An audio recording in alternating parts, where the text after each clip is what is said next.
അവനാ കോൺട്രാക്ടർ. നമ്മുടെ സൈറ്റിലെ 30 ആപ്പിന്റെ ബില്ല് കിട്ടിയിട്ടില്ല. ആ ബില്ല് എനിക്ക് കറക്റ്റ് കിട്ടണം, എന്നാലേ പൈസ അയക്കാൻ പറ്റത്തുള്ളൂ. ആ ബില്ല് കിട്ടുന്ന അടുത്ത സംസാരിച്ച് കാര്യങ്ങൾ പറയണം ചേട്ടോ. നല്ല കാര്യം മനസ്സിലായല്ലോ തോന്നുന്നല്ലേ? താനാണോ ഇവിടുത്തെ കോൺട്രാക്ടർ? ഞാനാ ഇവിടുത്തെ കോൺട്രാക്ടർ. എന്താ നിങ്ങൾ വന്നതിന്റെ ഉദ്ദേശം? ഞങ്ങൾ ഇവിടുത്തെ യൂണിയൻകാരാ. ഞങ്ങളില്ലാതെ ഇവിടെ പണി നടക്കുമെന്ന് തനിക്ക് തോന്നുന്നുണ്ടോ? ഓ, നിങ്ങളാണ് ഇവിടുത്തെ യൂണിയൻകാരല്ലേ? അപ്പം നിങ്ങൾക്ക് മാത്രം പണിതാൽ മതി, ഞങ്ങളിവിടെ പണിയുണ്ട്. ഞാനും കുറേ യൂണിയനൊക്കെ ഉണ്ടായിരുന്നു, എനിക്കും യൂണിയനൊക്കെ ഉണ്ടായിരുന്നു കൂട്ടുകാരാ. അതുകൊണ്ട് എന്നെ യൂണിയനൊന്നും കാണിച്ച് പേടിപ്പിക്കണ്ട. നീ നിന്റെ പണി നോക്കി.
അവനെ വിട്ടേര്, ഇനി കളികൾ നമുക്ക്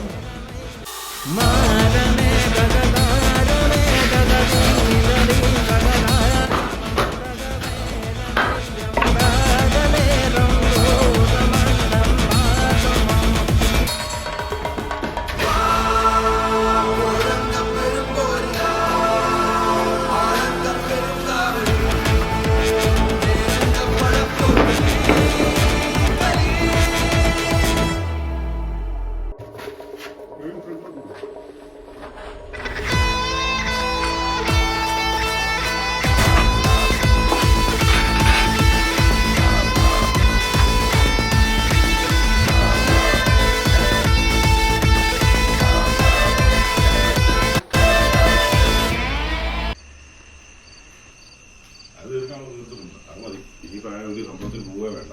അടി കിട്ടിയതോടുകൂടി അവനങ്ങ് പേടിച്ചു. അവന്റെ ശല്യം ഇനി ഉണ്ടാകത്തില്ല. അതുമല്ല, അവൻ ഇപ്പോൾ വിളിച്ചായിരുന്നു. അവനൊരു കോംപ്രമൈസിന്, അവനൊരു പ്രശ്നത്തിന് പോകാൻ താല്പര്യമില്ലെന്ന് പറഞ്ഞേ. മറ്റേ കോൺട്രാക്ടർ അവനുണ്ടല്ലോ, അവന് പണി കൊടുക്കും. ഈ അവര് വളച്ചിലുള്ള ഒരു തോന്നുന്നില്ല. എന്താ ചെയ്യാൻ രണ്ടിനും കിട്ടാറുള്ള കിട്ടിയിട്ടുണ്ട്. അതെ അതെ, അവനെ നോക്കിക്കും. ഈ യൂണിനോട് കളിച്ചിട്ടുള്ള ഒരാളും നല്ല രീതിയിൽ പോയി. അവന്റെ അവസ്ഥ അവനെ മൈക്കാട് പണിക്കാൻ വിടും. അല്ലെ പിന്നെ നമ്മൾ ഈ യൂണിയൻ കളിച്ചിട്ട് ഒരു കാര്യമില്ല.